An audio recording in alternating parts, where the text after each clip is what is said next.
Yeah, so the car has idled down obviously after it's been warmed up a little bit. We're about almost 200 degrees. The car sounds really, really good, y'all. So what's good, grind schoolers? It's your boy Rob, and we back in the shop today. So today all we're doing is we're gonna change the IAC valve, idle air control valve. And shout out to everybody that made comments on my video, that gave me tips and pointers on basically how to make their car run a little bit better. After I fixed all those vacuum leaks, it was running a little bit better, but everyone that pointed out that there was a little bit more issues going on, shout out to all y'all. I appreciate it, man. And that's why I love this community. I love this channel because I'm not an expert. I don't know everything. You know what I'm saying? Like, you know, and most of the time, you know what I'm saying, I'm just guessing and throwing, you know, the kitchen sink at whatever I'm doing. I'm just not afraid to try stuff, you feel me?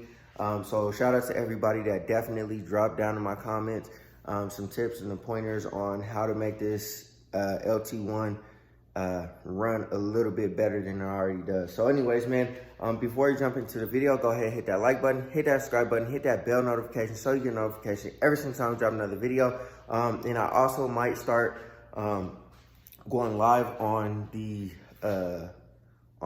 stream on YouTube, you know what I'm saying? We'll see how it goes or whatever, but I want to interact with you guys in like real time, you feel me? And like I said, man, I always appreciate all the love and support, so let's go ahead and jump into the video. And it's real simple, man. It's 2 screws and a plug, and hopefully it fixes some of the issues. I still got some stuff to do, but we're getting closer. We're inching closer and closer and closer, man. So anyways, let me go ahead and spin this camera around and we'll go ahead and get started. All right, y'all. So I didn't want to have to take home plate off, but it looks like I'm gonna have to because the one that I need is down here. I would change the TPS sensor too, but I don't have it. I only have the idle air control valve, so I guess I'll do that at a different date. But I guess I'm gonna have to take the home plate off and take the air cleaner and all that kind of stuff off, just so I can get access down there to be able to get those 2 screws out for the idle air control valve. Like I said, super simple. This should be sweet and to the point. We'll start the car up, see how she runs. I also put this rubber thing back. So I got this weather stripping that I'm gonna go ahead and put back. And I also put my glass weather stripping back too. I still gotta kind of finesse it in right here and over there in the corner, but that's back now. So everything's starting to be a little more complete, man. I'm really eager to drive my car on a consistent basis. I really want to, you know, see what she does, man. Like, if you look under here, like, obviously it's dusty and the black is a little faded, but this thing is really, really clean. Unmolested. There's not a bunch of wires that have been cut, things that have been hacked up and made, you know, whatever. But anyways, man, this is what the thing looks like. So I'm gonna go ahead and replace it. So I'm gonna replace this. I need the TPS sensor, and then I'm also gonna check the transmission fluid because it is leaking. I don't know how much has leaked out since, you know, the car has been sitting over the years or whatever, because I think that's the only thing that I haven't checked. Obviously I've checked the power steering fluid because I had to replace it. The brake fluid had to replace the master cylinder and all that kind of stuff. Obviously the oil is brand new, coolant's brand new. So all the fluids pretty much are brand new except the transmission fluid. And I've been debating whether I want to take it to one of these like grease monkeys or something and just have them do it, or like a Les Schwab or something, or me do it myself. Now, I don't have the greatest track record on doing transmission pan gaskets, as you can see, because this one is still leaking, and it's always leaked. I'm not really too keen on, what I want to say. I'm not really too keen on like doing them and the torque specs and stuff. It's like 10 foot-pounds or 13 foot-pounds. I think 10 foot-pounds on the screws that are currently on there. And I don't know, man. So I might just have somebody else do it on this car, just because of the simple fact that I don't want to you know, do it and it still leaks. Like I said, I haven't had the greatest track record on torquing down transmission pan gaskets. So anyways, we also did get the what is it called, cam bearing tool in. You guys will see that video at a different date. My dad and I kind of started building on the motor a little bit, so you guys will see that video at a different date. We kind of had some hiccups, so now that we got what we need, we should be able to proceed on building that. So let me go ahead and throw this in. I'm gonna go ahead and unplug that, and then I'll toss this one in there, and then we'll go ahead and start the car and see how she runs. All right, y'all, so I got the air cleaner off. So now what we gotta do is we gotta get up under here and get these 2 screws out. So I'm gonna go ahead and unplug this. It's always so nerve-wracking, man, unplugging these plugs, especially after they've been on the car for, you know, almost 30 years, because they're brittle. The plastic's brittle, and it sucks if you break one, because then the electrical connector doesn't have like the proper seal anymore. So it definitely sucks, but you know, you just gotta take your time and ease into it.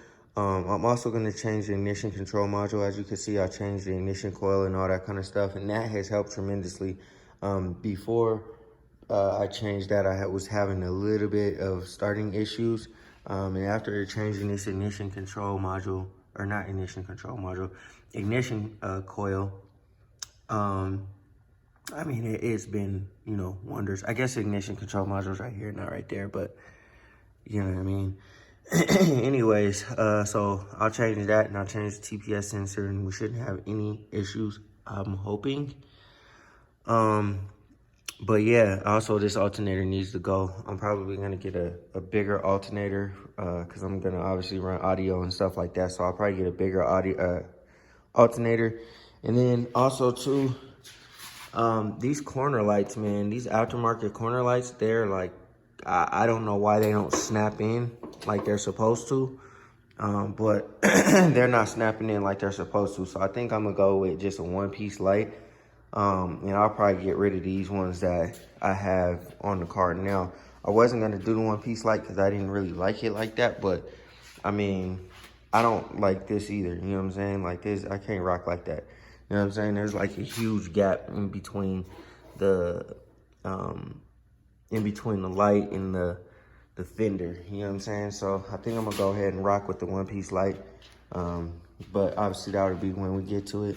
Everything's when we get to it, man. And then oil cooler lines. And then after that, you know what I'm saying, we should be good to go. I think what I'll do is I'll just put in an order for everything that I need to finalize, you know what I'm saying, the little stuff that needs to be done. Like I said, the TPS sensor, ignition control module, the headlights, the cooler lines, and then the tubulars, and I'm going with different mufflers too. So I'll probably put in an order just to finalize everything, and then just knock it all out all at once. And then, well, I guess not all at once, but just knock everything out, and then we'll be straight, y'all. I should have full confidence in the car that nothing should go wrong. Crossing my fingers, because like I said, everything on here is new, man. New starter, water pump, battery, all new fluids, you know what I'm saying, all new braking system, suspension, everything on here as a supporting cast is new. So we should be good to go, man. But let me go ahead and knock this out. I'm gonna pull this connector off and get those 2 screws down there out of there, and then pull that out, replace it, and then see where we go from there. I'm not gonna lie, y'all, that shit kind of sucks, man. The access to get to the bolt behind here, or the screw, is really, really tough, man. So pretty much what I had to do was I had to get the little it's a T25, and then I had to put a socket on it to get to the screw in the back. And the access to get your hand in here to get to that screw is really, really tight. So it sucks, but you know what I'm saying, it is doable. So now we got, excuse me, now we got the auto air control valve out of there, man. like I said, it wasn't easy to get my hand in there and, you know, whatever, but we got it. Didn't take too long to get to it. I was anticipating a 5-minute job. It turns into longer than anticipated always, you know, but that's how it goes working on these cars, man. But you can see the difference. I don't really know what I'm looking for, but they definitely look different. This one looks like the spring is a little bit more compressed than that one. Obviously the gasket on this one is a little more worn than this one because it's obviously brand new, but who knows if that's gonna be a culprit or whatever, but we will find out here shortly. So I'm gonna go ahead and plug this one in. Hopefully it goes in smoother than this one came out.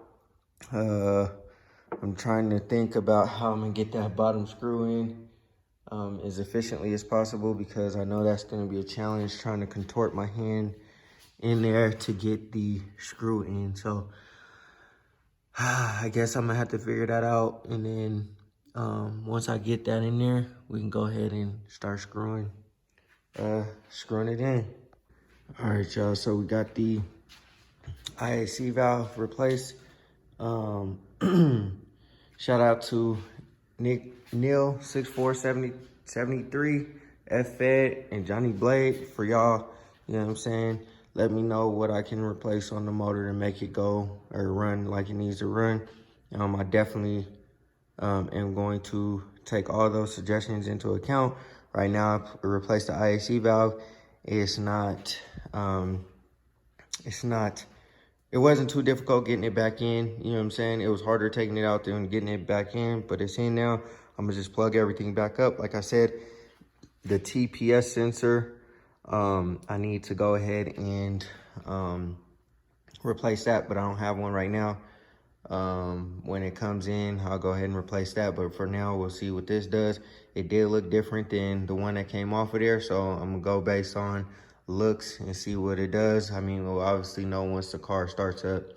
But anyways, I'm gonna go ahead and start plugging these things back in. We'll go ahead and start it back up. We should be good to go.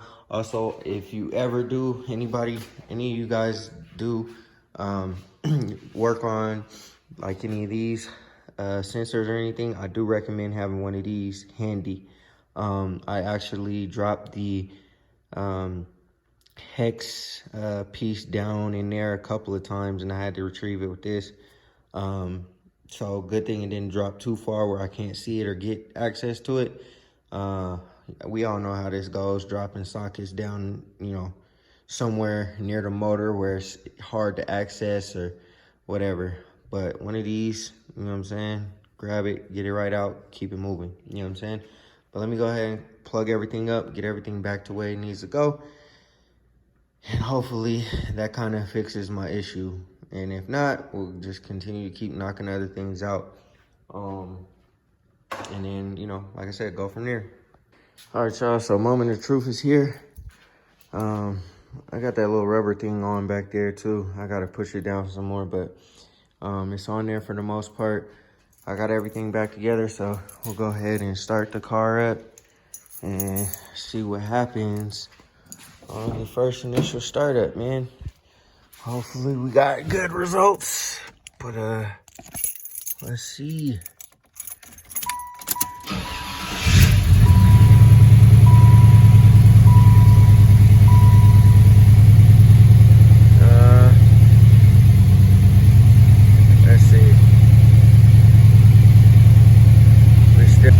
Still looks like it's idling a little high. I mean, this is the first startup in a whole entire week, so you know what I'm saying, I'll give it some time, but it definitely does sound okay, you know what I'm saying? This tachometer might be off, but I don't know, man, because I mean, it doesn't sound like it's revving up to 1500,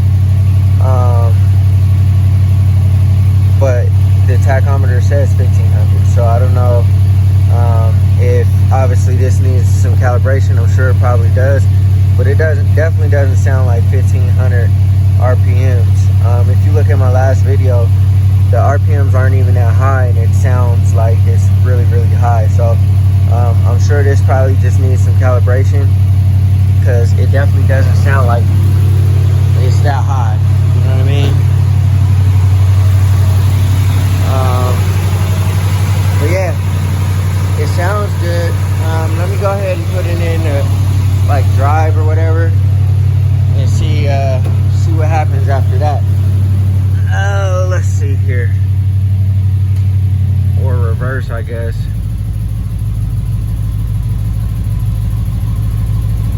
Yeah, so I don't know, man. Maybe we'll just keep working at it. Maybe I'll try to see if I can do some calibration on this tachometer, but for now I feel like it sounds good, man. It doesn't sound crazy or nothing like that. But yeah, for now, let's go ahead and keep on pushing, keep on, you know what I'm saying, like working on this car so that we can get it all nice and straightened out. All right, y'all, so I turned the car off and turned it back on. Car's a little bit more warm. It sounds like it's idling down, so maybe just because the car ain't been started for a whole week or whatever, so maybe this is actually correct, but I don't know, man. Anyways, it sounds really good, like I said. So you know, nice and quiet. Yeah, I mean, I don't really know what else to say. Sounds like we pretty much got it. Sounded a little bit better than what it used to sound like. So I know it's sounding like it's going up and down or whatever. I might drive it, maybe not. I don't think I'm gonna drive it, actually, not. But yeah, so I think might have a slight exhaust leak up here. But anyways, man, I'm gonna go ahead and turn this off. It's getting a little filmy in here. So maybe that might have helped a little bit, which I think it actually did. And then, so, you know what I'm saying, just one more thing off the list of things that need to be done to this car for me to be able to, you know what I'm saying, drive like in confidence, I guess you could say. I mean, because the car drives really well, but like I said, just in confidence. I want to know that I'm out on the road and there's nothing going down or nothing going to happen. Oh yeah, let me check the transmission fluid and then we'll call this video a wrap. All right, y'all, I'm gonna say the car is running a whole lot better, man. It's not really all inconsistent like it was, you know what I'm saying? It wasn't all, you know what I'm saying? It's not all, I don't know, man, like, it feels like it should, you know what I'm saying? It's still not, you know, obviously fast or nothing like that, but before the car, like if I held it at idle, it would kind of like sputter a little bit and like kind of hesitate. It's not doing any of that. It sounds good. It's not all like revving all super high or doing nothing crazy. I think we might be good, y'all. I think we might be good. So I'm gonna go ahead and take the car back home because I don't want to keep driving it too much. I don't know how much gas is in it. So, but I mean, like I said, it feels good. It sounds good. It's not revving up all kind of high. So I think, man, I kind of am a little bit more confident taking this thing to the emissions place. So a few more things need to be done and then we can get it to the emissions place, and then after we get it to the emissions place, we can drive it, you know what I'm saying? Yeah, so the car has idled down, obviously, after it's been warmed up a little bit. We're about almost 200 degrees. The car sounds really, really good, y'all. So maybe the tachometer is right, maybe I'm wrong. Maybe the tachometer is actually correct, and it was idling high.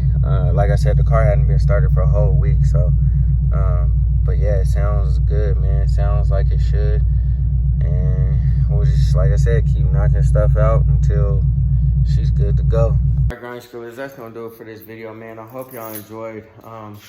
Like I said, we got a couple more things that we gotta handle and take care of, and then the Impala should be good to go finally, man. It's been such a long time coming. I mean, I don't know how long I've been working on this car, probably about, 4 years, just to get it to this point.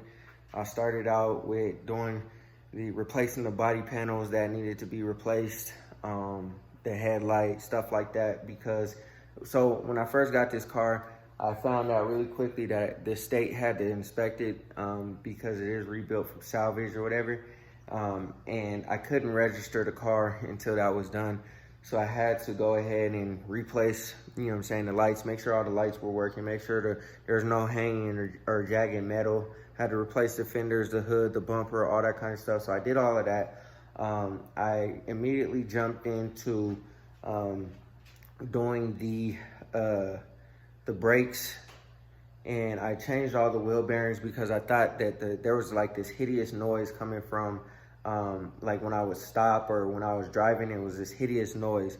And shout out to F-Ed one more time, because he's the one that actually told me about the calibration on the parking brake. And that was actually the noise that I was making, but it was a real hideous noise when I was driving.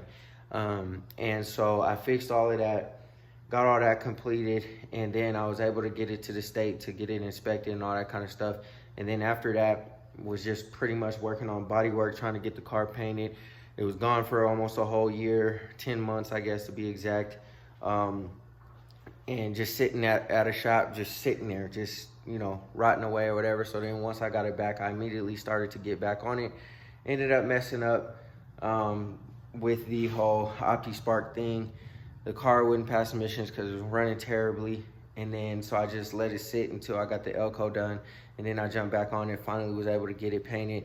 And then after I got it painted, I went ahead and started piecing everything together, cleaning the windows up, cleaning the interior, putting all the parts back onto the car. I also, in the meantime, in between time when it was cold, went ahead and put the rear control arms on there, sway bars, coilovers, and then also did the whole front center linkage, tire inner and outer tie rods, all that good stuff. Did the Dakota Digital. What else did I do? I also obviously replaced the Opti, all the spark plugs, all that good stuff, master cylinder, starter, all that kind of stuff. And now we're to this point, man, where the car is almost officially on the road. And I'm super excited for it, man, because it's been such a long journey. We still got a little bit further to go until it's completely, you know, completely out there where I'm, you know what I'm saying, cruising in it and just enjoying it and having a good time, man. So anyways, man, I appreciate everybody that's rocking with me. I appreciate everybody that lets me know, you know what I'm saying, what I need to know in regards to any of my projects, my cars or whatever. Shout out to all you guys that, you know what I'm saying, continuously support and continuously to you know, like I said, let me know what's going down. Let me know what I'm missing and what I can do better. I definitely appreciate every single one of y'all, man. So I'm gonna go ahead and conclude this video. Like I said, thank y'all for rocking with me. Yeah, go ahead before you exit the video, hit that like button, hit that subscribe button, hit that bell notification so you get a notification every single time we drop another video. Always remember, work hard so you can live free.